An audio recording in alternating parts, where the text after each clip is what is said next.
नमस्कार बच्चों। हमने बात कर ली थी प्रयोगवाद की, और प्रयोगवाद के बाद आती है समकालीन कविता, यानी कि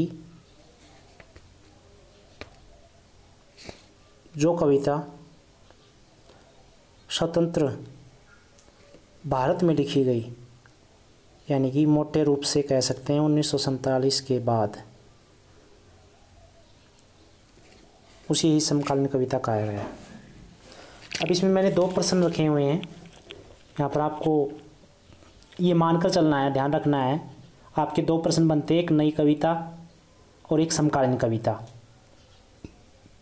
यानी कि प्रश्न ये भी आ सकता है, नई कविता का संक्षिप्त परिचय देते हुए उसकी प्रवृत्तियाँ बताइए, और प्रश्न ये भी आ सकता है, समकालीन कविता का संक्षिप्त परिचय देते हुए उसकी प्रवृत्तियाँ बताइए। तो यहाँ पर मेरा समकालीन कविता से तात्पर्य नई कविता से भी है। तो ये इस एक ही प्रश्न में दो प्रश्न समाये हुए हैं, तो थोड़ा ध्यान से करना। दोनों का एक ही उत्तर बनेगा, दोनों के एक ही कवि हैं। मोटे मोटे रूप से हम कह सकते हैं कि 1947 के बाद, वैसे तो इसका जो समय है समकालीन कविता का, वो कुछ लोग 1960 से मानते हैं, कुछ 1950 से ही मानते हैं, कुछ 1970 के बाद भी मानते हैं। समकालीन कविता का मतलब क्या है? ये कोई काल विशेष की कविता नहीं है, बल्कि हर काल में, हर युग में, हर युग की कविता में समकालीनता के तत्व अनिवार्य रूप से विद्यमान होते हैं। समकालीनता क्या मतलब है? जिस युग की कविता लिखी गई है, उस युग का समाज, उस युग की राजनीति उस कविता में होती है, तो इसे ही समकालीनता कहते हैं। क्योंकि यही समकालीनता ही कविता को जीवन देती है। देश, समाज, जीवन में घटने वाली घटनाएं समकालीनता का पोषण करती हैं। वैज्ञानिक उन्नति के कारण विश्व में घटित होने वाली सभी घटनाएं इसमें समाहित हो जाती हैं। इस प्रकार समकालीन कवि वह है जो अपने समय की घटनाओं, स्थितियों तथा प्रवृत्तियों को ग्रहण करता हुआ, उनका संस्कार करता हुआ वर्तमान को अभिव्यक्त करता है, और ऐसी रचनाएं ही लंबे समय तक टिक पाते हैं, या टिके रहने की शक्ति होती है, या कालजयी बनने की उनमें क्षमता होती है, क्योंकि यही सच्चाई को पैदा करती हैं। रचना एक संवेदना से मुक्त होकर भी अनेक अर्थों की व्यंजना करती है। समकालीन रचना में कवि का आत्म संघर्ष भी है, और यह संघर्ष क्या है? सामाजिक परिवर्तन के रूप में उत्पन्न होता है। कविता की श्रेष्ठता इसी में है कि वह नवीन युग के निर्माण में प्रेरणा बने, उसको सहारा दे, सच्चाई व्यक्त करे। तो समकालीनता का मतलब यहाँ पर नई कविता से मान सकते हैं।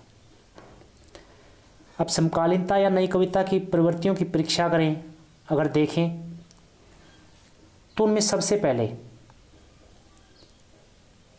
क्या दिखाई देता है? पहले तो हमें समकालीनता का अर्थ है वो मैंने बता दिया। समकालीनता मतलब अपने समय की, अपने समाज की, अपने समाज की राजनीति की, अपने समाज की संस्कृति का जो चित्र पेश करती है, वो ही समकालीन कविता है। इसमें मध्यम वर्ग भी है, उच्च वर्ग भी है, और इस कविता में जीवन को पूर्ण रूप से स्वीकार किया है। इससे पहले का जो प्रयोगवाद था उसमें जीवन को स्वीकार नहीं किया पूर्ण रूप से, और इसमें मानव, सामान्य मानव हो या विशेष मानव हो, उसकी संवेदना, उसकी भूख प्यास, उसकी आकांक्षा, उसकी छोटी छोटी कल्पनाएं,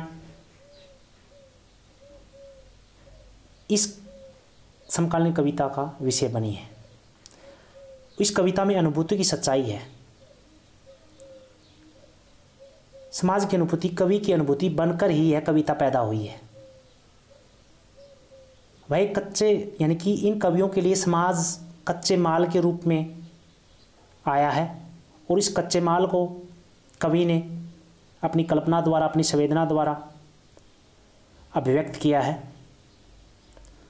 तो एक तरह से अनुभूति की सच्चाई, बुद्धिमूलक यथार्थवाद इस कविता की मुख्य विशेषता मानी जा सकती है, यह इसका अर्थ यही है। अगर हम बात करें इस समकालीन कविता के प्रमुख कवि, तो समकालीन कविता के हजारों कवि हैं। आज जो कवि हैं वो भी समकालीन कविता के ही कवि हैं। अब मैंने पीछे प्रयोगवाद में जो कवि बताए वो भी समकालीन कविता में आते हैं।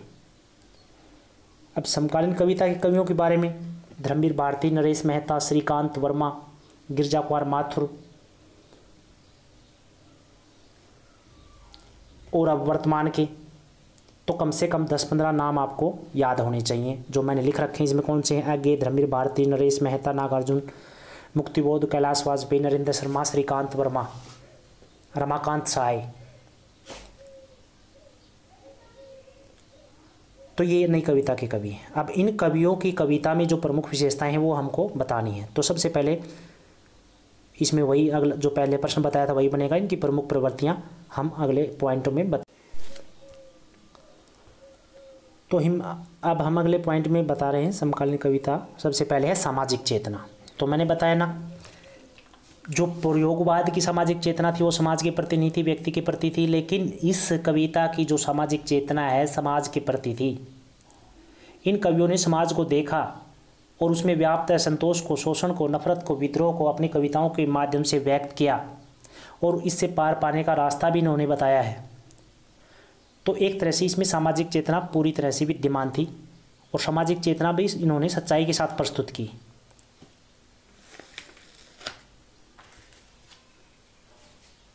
तो इन कवियों ने हमारे लोक में, हमारे समाज में व्याप्त जो असंतोष है, कुंठा है, नफरत है, विद्रोह है, आतंकवाद है,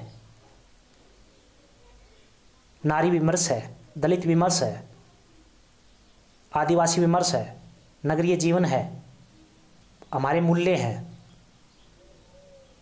जो समाज में फैली हुई घोर निराशा है, कुंठा है, तनाव है, उस सब को इन्होंने अपनी कविताओं का विषय बनाया है। तो इनकी सामाजिक चेतना बड़ी प्रखर है। अगर बात करें, बहुत से कवि आपने नाम भी सुना होगा, भवानी प्रसाद मिश्र हैं, रामदरस मिश्र हैं, इंदु जैन हैं, विजय देव नारायण शाही हैं, राजकमल चौधरी हैं जो कि अब भी विद्यमान है, नरेंद्र शर्मा है जो भी अब भी हमारे बीच हैं, शंभुनाथ सिंह है अब भी हमारे बीच हैं। तो इन्होंने क्या है, समाज को देखा, परखा और अपनी उसको कविता के सांचे में ढाल करके उसके विशेषताओं को, उसकी कृतियों को, उसकी विसंगतियों को व्यक्त किया। अगले बिंदु की ओर बढ़ रहे हैं, राजनीतिक चेतना। अब बात करते हैं राजनीतिक चेतना की। जो समकालीन कवि हैं उनमें राजनीतिक चेतना बड़ी प्रखर है। राजनीति का इन्होंने जो वास्तविक स्वरूप है, जो हमें दिखाई नहीं देता, जो बदरंग स्वरूप है, उसको इन्होंने प्रस्तुत किया है। रघुवीर साय तो पूरी तरह राजनीतिक चेतना के ही कवि कहे जा सकते हैं। रघुवीर साय ने कहा, ये रघुवीर साय की पंक्तियां हैं, हर संकट में भारत एक गाय है, ठीक समय पर ठीक बहस कर नहीं सकती। राजनीति बाद में जहां कहीं से भी शुरू होती है, शुरू करो, बीच सड़क पर गोबर कर देता है विचार। यानी कि समकालीन कविता है और राजनीतिक चेतना से पूरी तरह भरी हुई है। राजनीति में आई विकृति, राजनीति में आया स्वार्थपन, राजनीति में आए भाई भतीजेवाज को इन कवियों ने बड़े अच्छे से व्यक्त किया है। अगले बिंदु की ओर बढ़ते हैं, आर्थिक चेतना। अब बात करते हैं अर्थ की, क्योंकि प्रत्येक कवि अर्थ से भी प्रभावित होता है, यानी कि समाज की अर्थव्यवस्था से। अगर समाज की अर्थव्यवस्था ठीक होगी तो कवि की कविता भी ठीक होगी, लेकिन अगर समाज की अर्थव्यवस्था ही खराब होगी तो कवि उससे अपने आप को पीड़ित महसूस करेगा और उस पीड़ा को अपनी कविताओं के माध्यम से भी व्यक्त करेगा। तो इस काल के जितने भी कवि हैं आप नाम लिख सकते हो, 5-7 रघुवीर साय हैं, रामदरस मिश्र हैं, भवानी प्रसाद मिश्र हैं, इंदु जैन हैं, ये जितने भी नाम हैं, 5-7 शमशेर बहादुर सिंह हैं, इनको याद रख करके हमेशा यही नाम आपको रिपीट करने हैं। तो इनके काव्य में आर्थिक चेतना बड़े सशक्त ढंग से व्यक्त हुई है और इन्होंने क्या देखा है, जो समाज में हो रहे शोषण को देखा और उस शोषण को इन्होंने अपनी कविताओं द्वारा व्यक्त भी किया है।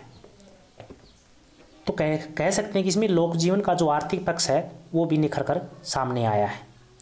इन लोगों ने, यानी कि इन लोगों का मतलब इन कवियों ने लोक जीवन को नज़दीक से देखा है, लोक जीवन को जिया है और लोक जीवन में जो कमियां हैं अर्थ के स्तर पर,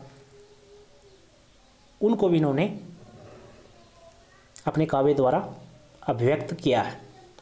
अब अगला बात है प्रकृति चित्रण। अगर बात करें हम प्रकृति चित्रण की, तो इन कवियों के काव्य में जो प्रकृति है वो ग्रामीण प्रकृति भी है, शहरी प्रकृति भी है और एकांत भी है। तो इस प्रकार से जो इस समकालीन कविता की भाषा है उसमें ताजगी है, एक खुलापन है, एक रोमानियत है, और वो रोमानियत इनके प्रकृति चित्रण में बहुत ही अच्छे ढंग से व्यक्त हुई है। अगला है आम आदमी से जुड़ी कविता। अगर बात करें हम आम आदमी से जुड़ी कविता का मतलब, इन्होंने आम आदमी पर होने वाले तत्कालीन अन्याय, अत्याचार, विद्रोह, अन्याय हर जगह से व्यक्त किया है।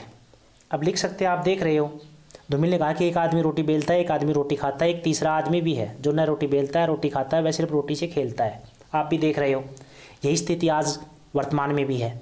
तो इस स्थिति को भी आज के कवि व्यक्त कर रहे हैं, और यही समकालीन कविता की विशेषता है। अपने समय से ये आँख मिलाकर चल रही है, आँख चुरा के नहीं चल रही।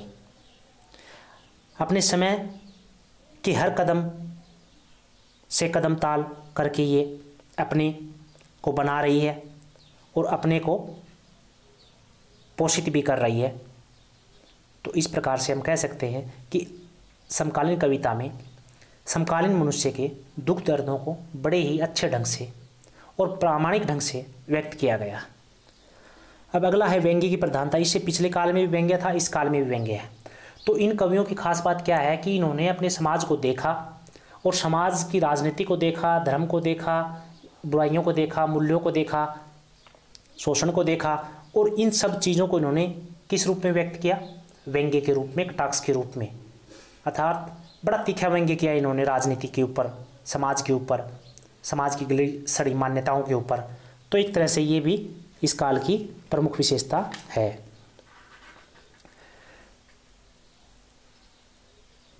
अब इसी तरह से अगली और बढ़ते हैं नारी चेतना। अब बात करते हैं नारी की। इस युग के अधिकांश कवियों ने नारी चेतना की बात की है। अब इसको हम नारी चेतना नहीं कह सकते, नारी चेतना की बात तो हर युग का कवि कर रहा है, लेकिन इस युग के कवियों ने नारी के स्वतंत्र अस्तित्व की बात की है, उसके अधिकारों की वकालत की है, और इस बात को उन्होंने साबित करने के लिए विभिन्न पौराणिक पात्रों को जो हमारे पूजनीय हैं उनको भी कटघरे में खड़ा कर दिया है नारी स्वतंत्रता के लिए। तो कह सकते हैं कि सच्चे अर्थों में जिस प्रकार नरेश मेहता हैं, सच्चे अर्थों में उन्होंने नारी चेतना को उजागर किया है और उसकी अस्मिता के, उसकी स्वतंत्र पहचान के ये एक तरह से वकील बनकर हमारे सामने प्रस्तुत हुए हैं। अब अंतिम पॉइंट है इसका भाषा शैली का। अब जो इसकी भाषा शैली की मैंने पहले ही बता दिया कि इसकी भाषा शैली है, उसमें एक नशा है, एक सजीवता है, एक प्राण शक्ति है जो कि इस कविता को विशेष बनाती है। इन कवियों ने भाषा शैली, जिस भाषा शैली का प्रयोग किया है वो किसी नियमों में नहीं है, किसी बंधनों में बंध कर नहीं किया, बल्कि जिस विषय के अनुरूप, अगर इन्होंने आम आदमी के विषय को उठाया तो आम भाषा का प्रयोग किया है, खास आदमी तो खास भाषा का प्रयोग किया है, ग्रामीण संस्कृति उसकी समस्याओं से संबंधित है, ग्रामीण संस्कृति अलंकार प्रतीक बिंबों वो उसी के अनुरूप उनका प्रयोग किया है। तो कहने का मतलब ये है समकालीन जो कविता है वो हमारे समाज का, हमारे धर्म का, हमारी राजनीति का, हमारी संस्कृति का एक सच्चा आईना प्रस्तुत करती है। शायद इसीलिए कहा गया कि साहित्य समाज का दर्पण है। अगर हम समकालीन कविता को पढ़ेंगे तो हमें अंदाज़ा हो जाएगा कि हमारे भारत की स्थिति, भारत के समाज की स्थिति, धर्म की स्थिति कैसी है, और यही इस कविता की विशेषता है। तो कहने का मतलब आज आप जो भी चीज़ देख रहे हो, जिस चीज़ में परिवर्तन होता जा रहा है, उस सारे परिवर्तन को, चाहे वो परिवर्तन अच्छे हों या परिवर्तन बुरे हों, उन सब का वर्णन इन समकालीन कवियों ने अपने काव्य में किया है। धन्यवाद। और ये पार्ट है आपका हिंदी साहित्य के इतिहास का, वो पूर्ण हो चुका है। आगे हम लेखक परिचय के बारे में बात करेंगे। तो ये 20 नंबर का जो पार्ट आपका हिंदी साहित्य का इतिहास है जो आएगा वो पूरा हो चुका है। 20 का आएगा या अभी मैं एग्जैक्ट पता नहीं, लेकिन 20 से ज़्यादा आएगा, 20 से कम है। धन्यवाद।